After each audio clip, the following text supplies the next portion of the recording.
24 ঘন্টা সময় দিলাম, যদি গ্রেপ্তার করে আইনের আওতায় আনা না হয় আমরা ডিসি অফিস ঘেরাও করব। আপনাদেরকে সাবধান করছি, এই কুষ্টিয়াতে কোনো সন্ত্রাসী কর্মকাণ্ড চলতে দেওয়া হবে না ইনশাআল্লাহ। এখান থেকে আজকে কয়েকটা বিষয় জানিয়ে দেই।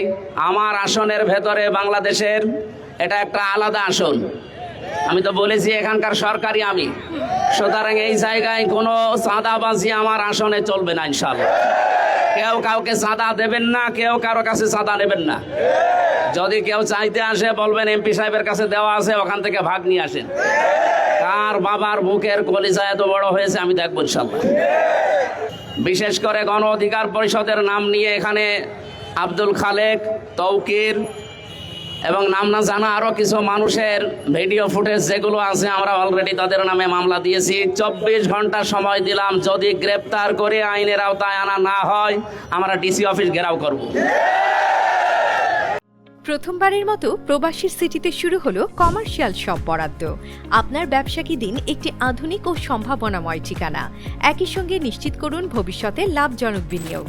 সীমিত সংখ্যক কমার্শিয়াল স্পেস এখন বুকিং চলছে। স্ক্রিনে প্রদর্শিত নাম্বারে আজই যোগাযোগ করুন এবং আপনার পছন্দের সবটি বুকিং নিশ্চিত করুন। স্পেস সীমিত, তাই দেরি নয়, আজই বুকিং করুন। প্রবাসীর সিটি, আপনার ব্যবসা ও বিনিয়োগের স্মার্ট সমাধান।